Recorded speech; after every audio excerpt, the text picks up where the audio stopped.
Yes Rajendra Reddy అన్నగారిని మాట్లాడాల్సిందిగా మనం చేస్తాం. అన్న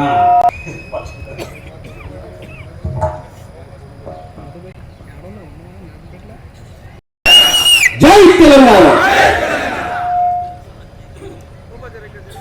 ఇవాళటి నారాయణపేటలో నిర్వహించిన దీక్షా దివస్ కార్యక్రమానికి ముఖ్య అతిథిగా మరియు పర్యవేక్షకుడిగా వచ్చినటువంటి సోదరులు ఎమ్మెల్సీ కోటిరెడ్డి గారు, అలాగే నా సహచర అయినటువంటి సోదరులు చిట్టం రామ్మోహన్ రెడ్డి గారు, ఆ కాలంలో ఉమ్మడి పాలమూరు జిల్లా అధ్యక్షులైనటువంటి విఠలరావు ఆర్య గారు, మాజీ గ్రంథకులు, ఉద్యమకారులు, అలాగే పార్టీ సీనియర్ నాయకులు,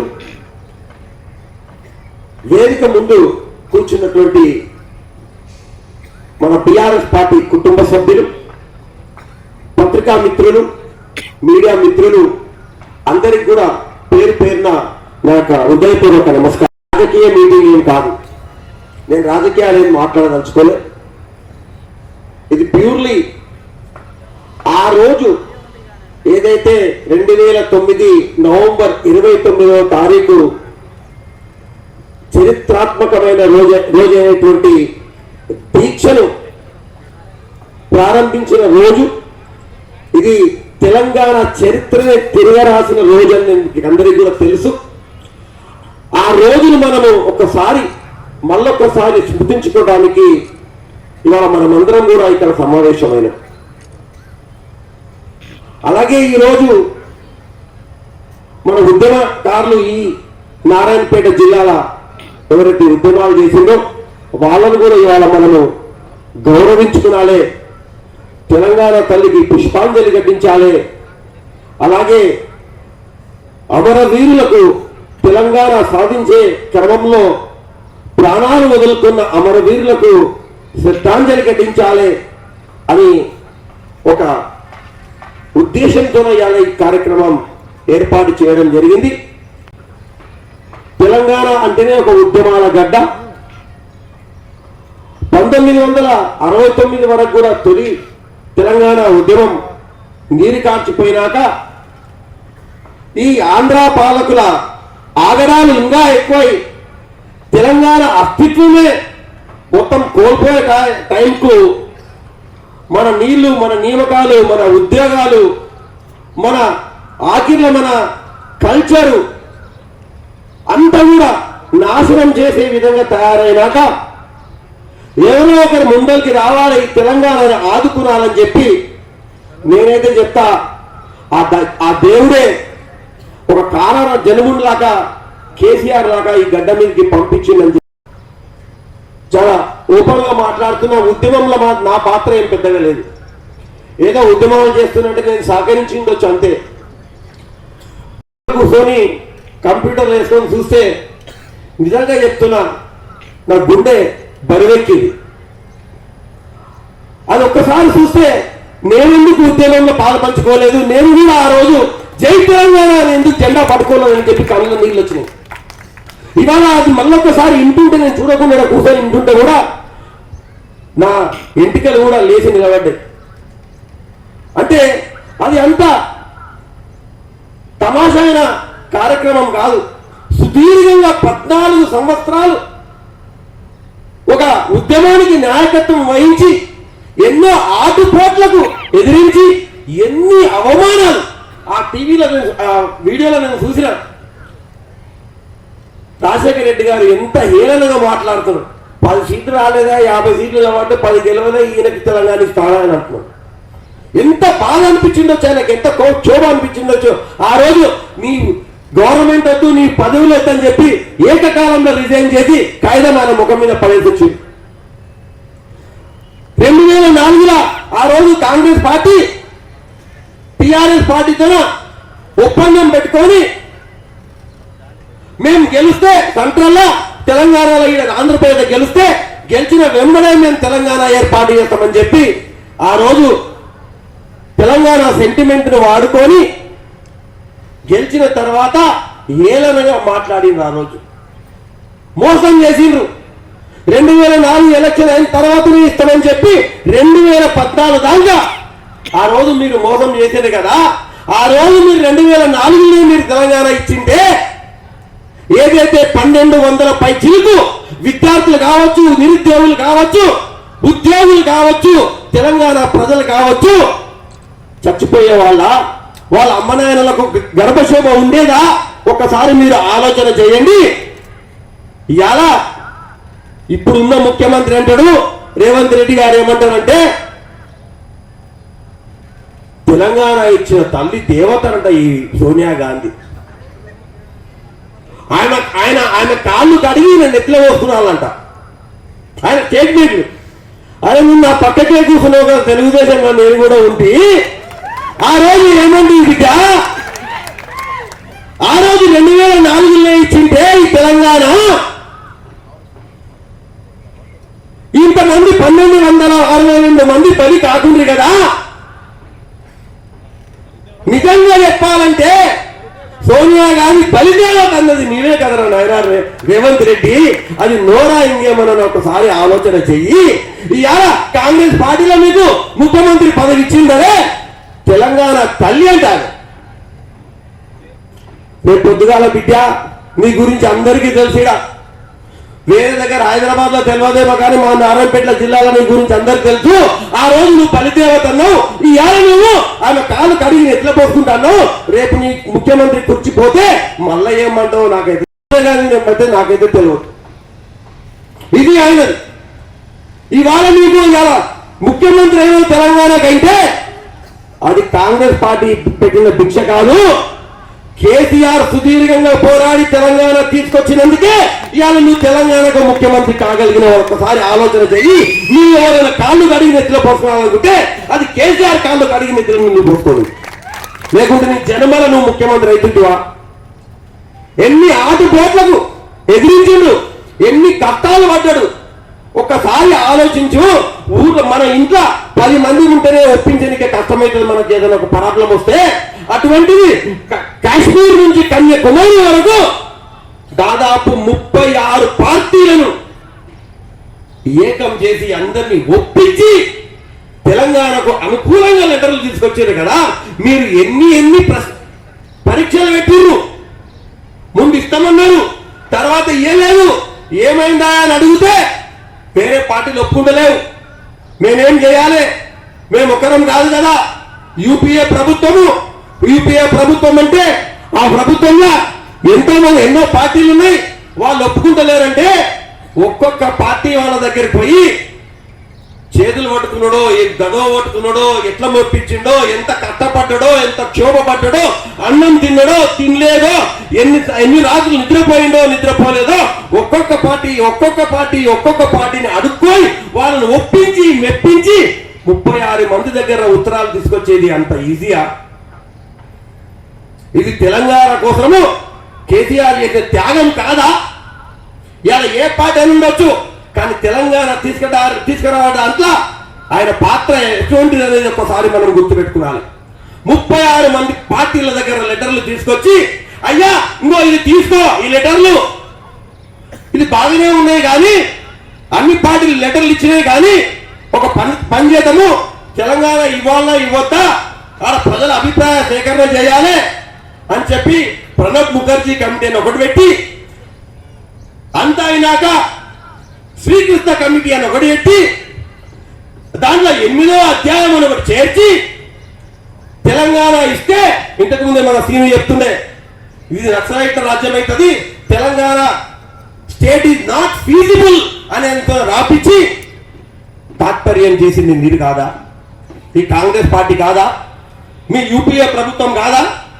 మీరు ఆ రోజు 2004లో ఇస్తని చెప్పి ఏదైతే ఒప్పుకొని ఇవ్వకుండా మోసం చేసి ఎన్నిసార్లు ఇదే కేసీఆర్ రిజిగ్నేషన్ చేసి మళ్ళా గెలిచి మళ్ళా ఢిల్లీకి పోయి అయ్యా చూడండి నేను ఓడగొడతానని చెప్పిను, ఇన్ని లక్షల మెజారిటీతో గెలిచిన తెలంగాణ ప్రజలకు తెలంగాణ కావాలని చెప్పి ఇన్ని మాటలు ఒప్పించింది. అయినా కూడా మీరు వినకుండా ఎన్నో మోసాలు ఎన్నో సార్లు మీరు అవమానాలకు గురి చేస్తే ఎన్ని మాట్లాడినారు మీటింగుల్లో, అసెంబ్లీలో ఎన్ని మాట్లాడినారు, చీకొట్టిండ్రు. అరే అమ్మాయి అయిపోయి కేసీఆర్ దుగ్నం బంద, ఆ తెలంగాణ వచ్చేది లేదు చేసేది లేదు. అటువంటి టైంలో మొత్తం యావత్ తెలంగాణ ప్రజానికాన్ని కదిలించి దాంట్లో చాలా మంది పాత్రలు ఉన్నాయి. కళాకారులు ఉన్నారు, విద్యావంతులు ఉన్నారు, ఉద్యోగస్తులు ఉన్నారు, విద్యార్థులు ఉన్నారు, యూనివర్సిటీ విద్యార్థులు ఉన్నారు, ఎంతో కవులు ఉన్నారు, కళాకారులు ఉన్నారు. పాటలతో ధూమ్ ధామ్ అని చెప్పి ఎన్నో చేసి మొత్తం తెలంగాణ మొత్తాన్ని ఏకం చేసేది అంత ఆషామాషి పనేనా? ఎంత కష్టపడి ఉండొచ్చు. అంత కష్టపడిన మనిషిని ఇవాళ హేళనగా మాట్లాడతారా? ఇంత కష్టపడి మరి తెలంగాణను సాధించిన వ్యక్తిని కేసీఆర్ మొక్క అనేది మళ్ళా మొలవకుండా చేస్తానంటాడా? ఇదేనా నీకున్న దేవుడిచ్చిన యజ్ఞత? ఇదేనా నువ్వు ఆ కుర్చీల కూర్చొని మాట్లాడాల్సిన మాట? ఇంతకు నువ్వు ఆ కుర్చీలో కూర్చోవడానికి అర్హత ఉందా? ఒక్కసారి మీరు ఆలోచన చేయండి. తెలంగాణను తీసుకొచ్చిన వ్యక్తిని నానా మాటలని అగౌరవపరుస్తావా? నువ్వు అగౌరవపరిస్తే ఆయన పేరు చరిత్రలోకి వెళ్ళిపోతుందా? రేవంత్ రెడ్డి గారు ఒకటి గుర్తు పెట్టుకోండి, తెలంగాణ అనే పదము, తెలంగాణ అనే ఒక శబ్దం ఏదైతే ఉందో ఆ శబ్దం ఉన్నంత వరకు, ఆ పదం ఉన్నంత వరకు కేసీఆర్ పేరు ఉంటుంది. కేసీఆర్, తెలంగాణ అస్తిత్వమే కేసీఆర్, తెలంగాణ రాష్ట్రాన్ని తీసుకొచ్చింది కేసీఆర్. అవునా కాదా? మీరు ఒక్కసారి ఆలోచన చేయండి. ఇదంతా చరిత్ర తెలుసుకోకుండా నోటికి వచ్చినట్లు మాట్లాడితే అది నీకు గౌరవం కాదు. ఒక తెలంగాణ ముఖ్యమంత్రిగా ఆ తెలంగాణ ముఖ్యమంత్రి స్థాయిని నువ్వు దిగజారుస్తున్నావు, తెలంగాణ స్థాయిని నువ్వు బదార్న పెడుతున్నావు అనేది ఒకసారి మీరు ఆలోచన చేసుకున్నాను. ఆ రోజు ఆఖిర్లా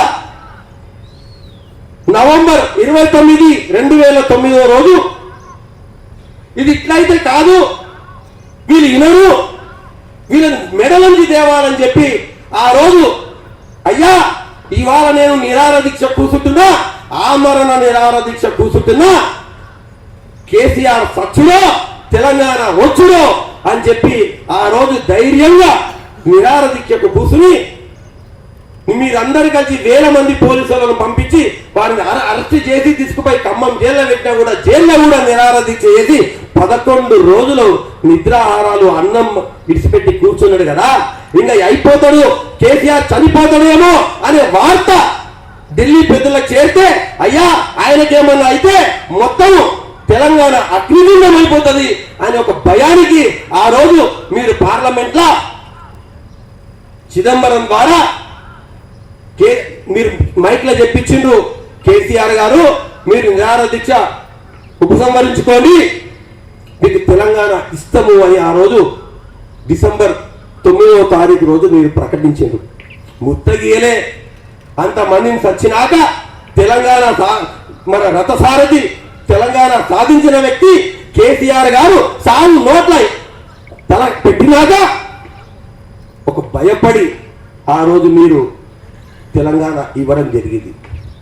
పోనీ 2009 డిసెంబర్ 9 తారీఖు నాడు మీరు అనౌన్స్ చేసిన తెలంగాణ మళ్ళీ 2014 వరకు ఎన్నెన్ని నాటకాలు ఆడిండ్రు, ఎన్నెన్ని కమిటీలు వేసిండ్రు, ఎన్నెన్ని నాటకాలు ఆడిండ్రు ఒక్కసారి మీరు ఆలోచన చేయండి.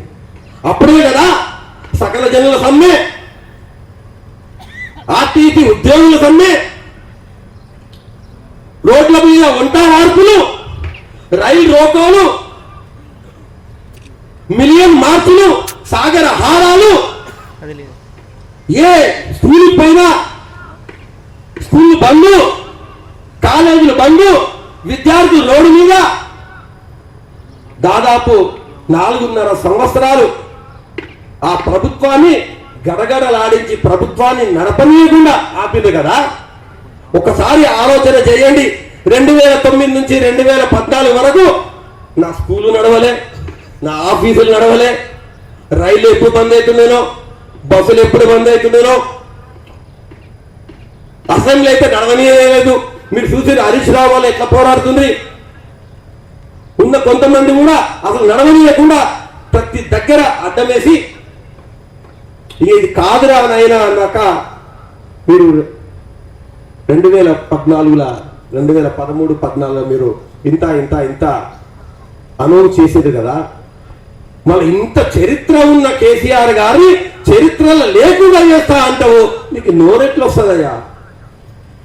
ఇవాళ చెప్తున్నా, ఇక్కడ కూర్చున్న మన టిఆర్ఎస్ పార్టీ కుటుంబ సభ్యులు, అరే ప్రతి ఒక్కరం పుడతాం స్వస్థమయ్యా, అధికారం శాశ్వతం కాదు, ఏమి శాశ్వతం కాదు, మన చేసిన పని మాత్రం శాశ్వతము. రేపు ఇంకా 100 సంవత్సరాల వెనక కూడా తెలంగాణ ఎవరు తెచ్చిండ్రా అంటే కేసీఆర్ అంటారు, కానీ రేవంత్ రెడ్డి అంటారు ఎవరైనా అంటారా? కారణ జనములు తెలంగాణ సాధించి తెలంగాణ రాష్ట్రాన్ని తీసుకొచ్చినాక ఆ రాష్ట్రానికి 10 సంవత్సరాలు ముఖ్యమంత్రిగా ఉండి శభాష్ అనిపించుకున్నాడు కదా. 4 కోట్ల తెలంగాణ ప్రజల గుండెల్లో గుండె చప్పుడు కదా. ఏ రైతు అడిగినా కూడా మా కేసీఆర్, ఏ అమ్మను, ఏ అక్కను, ఏ చెల్లెల్ని అడిగినా కూడా మా కేసీఆరే బాగుండే కదా అంటాడు కదా. నేనెవరని అంటున్నారా? నేనైతే చూడలే 11 నెలల్లో ఒక ముఖ్యమంత్రిని పొట్టు తిరుగుతారు. చిన్న పిల్లగారు మాట్లాడితే కూడా ఇష్టం వచ్చినట్టు భయం అవుతుంది. యాదవ్ నాకు ఎవరికైనా మైక్ వేయాలంటే ఎటో తిరుగుతారో మా వద్దురా పోయి. నువ్వు నేర్పిస్తున్నావు ఒక ముఖ్యమంత్రిగా, నువ్వు రోల్ మోడల్. నీ భాష ఒక అందరికి రోల్ మోడల్ అవుతుంది. నోరు తెరిస్తే తిట్టినో బిడ్డ ఇప్పుడు ఏమైతుంది. నాకైతే చూడబుద్ధి ఎట్లేదు ఆ వీడియోలు. ఆ హైడ్రా అయినాక, ఆ మూసి అయినాక కన్నోళ్ళు పిల్లలు, కాలేజీ పిల్లలు, ఆడిపిల్లలు, ముసలోళ్ళు, అవ్వలు, అక్కలు, వదిలేలు, చెల్లెళ్ళు, అందరూ రైతులు ఏకవచనంతో మాట్లాడుతున్నారు కదా. ఇటువంటి తిట్లు తిన్న ముఖ్యమంత్రి ఈ భూమండలం మీద రేవంత్ రెడ్డి మొదటివాడు అనుకుంటున్నారు. అవునా కాదు? ఒకసారి ఆలోచన చేస్తే ఇటువంటి దీక్షా దివస్ మనం ఎల్లప్పుడూ కూడా గుర్తుపెట్టుకోవాలి. ఆ స్ఫూర్తి మనలో ఉండాలి. తెలంగాణ అనే పదాన్ని మనం గౌరవించాలి. ఒకప్పుడు ఫోన్ చేస్తే ముందు మనం ఏమంటాం? హలో నమస్తానా అంటాం, లేకుంటే నమస్తానా అంటాం. అప్పుడు ఏమంటుంది? ఫోన్ లేపిందా జై తెలంగాణ అంటుంది. ఫోన్ లేపితే జై తెలంగాణ అంటుంది. అటువంటి స్ఫూర్తి మళ్ళా మనకు రావాలి. మీరు మాకు ఫోన్ చేసినా, నేను మీకు ఫోన్ చేసినా, ఫోన్ వచ్చిందడే జై తెలంగాణ. జై తెలంగాణ అనేది మన అస్తిత్వం, మనకు ఒక గర్వకారణం. ఇంతకుముందు చూసిన ఆ వీడియోలు చూస్తే, లేకపోతే ఒక ధూమ్ధాం పాట వింటే మనసు ఎట్లా ఉప్పొంగుతుంది. ఈ వీడియోలో ఏదైతే ఉందో మీ అందరికి కూడా మొబైల్లో, స్మార్ట్ ఫోన్ ఉన్నోళ్ళకి, అన్నదమ్ములకు అందరికి కూడా మొబైల్లో వచ్చింది. మీరు చూడండి, 10 మందికి చూపియండి. తెలంగాణ హిస్టరీని, తెలంగాణ ఎట్లా సాధ్యమైంది, తెలంగాణ అంటే ఏంది అనేది వాళ్ళకందరికీ చూపియండి. తెలంగాణ భవిష్యత్తు కోసం, బంగారు తెలంగాణకు బాటలు వేయడానికి ఇక్కడ కూర్చున్న మనం అందరం కూడా పునరంకితం కాయిదాం. ప్రజల తరఫుకెళ్ళి ఓకే, ఇలా మనం అధికారంలో లేకపోవచ్చు, అధికారం ఉంటుంది పోతుంది, అదే పెద్ద పనేం కాదు. 10 ఏళ్ళు మనం గొప్పగా చేసుకున్నాం. 11 నెలల్లో మీరు చూస్తున్నారు ఎటువంటి పాలన చేస్తున్నారు. హైడ్రా అంటిది, మూసీ నది అంటిది, లగచెర్ల అంటిది. మా సహచర మాజీ ఎమ్మెల్యే నరేందర్ రెడ్డి గారిని తీసుకుపోయి జైలు వేస్తుంది. ఏం పాపం చేసిండు? గిరిజనులకు అన్యాయం అయింది అన్నందుక? లేకపోతే నరేందర్ రెడ్డి అన్న కూడా ఇవాళ మా జతకి ఇవాళ కూర్చుంటుండే మీ ముందర తీసుకుపోయి ఇలా చెర్లపల్లి జైల్లో పెట్టావు. 1 కాదు 3 FIRలు పెట్టావు, 3 కేసులు వేసావు. ఇప్పుడే మాకు సమాచారం వచ్చింది, 2 కేసుల్లో 3 కేసుల్లో 2 కేసుల్లో కొట్టేసింది. 2 కేసులు ఇప్పుడే హైకోర్టు 10 నిమిషాల కిందే మాకు ఇన్ఫర్మేషన్ వచ్చింది. 3 కేసులు పెడితే హైకోర్టు 2 కేసులు కొట్టేసింది. ఇంకొక కేసు ఉంది. ఒక 3-4 రోజుల్లో నరేందర్ రెడ్డి గారికి కూడా బెయిల్ వస్తుంది. ఇవాళ ఈ వేదిక ద్వారా నేను చెప్తున్నా, లగచెర్ల ఎవరైతే మా గిరిజన సోదరులు బాధపడ్డారో ఇబ్బంది పెట్టారో వాళ్ళకు మేము సాంఘీభావం తెలుపుతూ ఒక 6 నుంచి 7 వేల మంది మన గిరిజన సోదరులు సోదరులతో ఇదే నారాయణపేట గడ్డ మీద పెద్ద ధర్నా నేను చేపడతా అని చెప్తున్నా. ఆ ధర్నాకు హరీష్ రావులు కేటీఆర్ కూడా పిలుస్తా అని చెప్తున్నా. అప్పుడు మీరు మీ ప్రభుత్వము ఏం పిక్కుంటుందో పిక్కు మమ్మల్ని కూడా పెడతావా, లేకపోతే మా 5-6 వేల మంది ఎవరైతే మా గిరిజన సోదరులు ఉంటారో అందరిని తీసుకోవా పెడతావా, ఎన్ని జైల్లో పెడతావో దానికి మేమంతా తయారని చెప్పినాం. ఇలా చెప్తున్నా. అది త్వరలోనే అన్న వచ్చిన ఒక వారం 10 రోజుల్లోనే ఇదే నారాయణపేట గడ్డ మీద 5-6 వేల నుంచి 7-8 వేల మన నారాయణపేట జిల్లాలో ఉన్న ఈ గిరిజన సోదరులు సోదరి మనలు ఎంతమందినో వాళ్ళందరితోన ఈ లగచెర్లలో ఎవరైతే ఇబ్బందులు పడ్డారో వాళ్ళకు సాంఘీభావంగా ఇదే నారాయణపేటలో తప్పకుండా కూడా ధర్నా కార్యక్రమం నిర్వహించి తీరుతామని చెప్పి ఈ సభాముఖంగా నేను ప్రభుత్వానికి హెచ్చరిస్తున్నా. కాదు మీరేదో ఇది కొంచెం బెదిరిస్తే భయపడేదని కాదు. తెలంగాణ ఎవరి అబ్బసొత్తు కాదు. 4,000 తెలంగాణ ప్రజానికంది. తెలంగాణ అందరి మీద బాధ్యత ఉంది, అందరి మీద బరువు ఉంది. అందరికి ఒక బాధ్యత ఇవ్వాలి, తెలంగాణను రక్షించుకునాలి.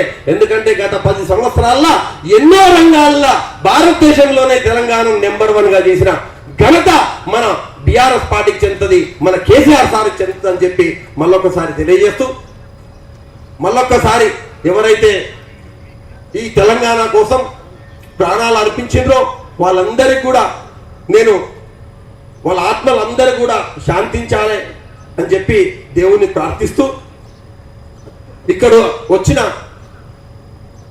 వేదికను అలంకరించిన తెలంగాణ అమరవీరులకు అందరికీ కూడా మరొక్కసారి చేయెత్తి మొక్కుతూ ఈ అవకాశం ఇచ్చిన మీ అందరికీ కూడా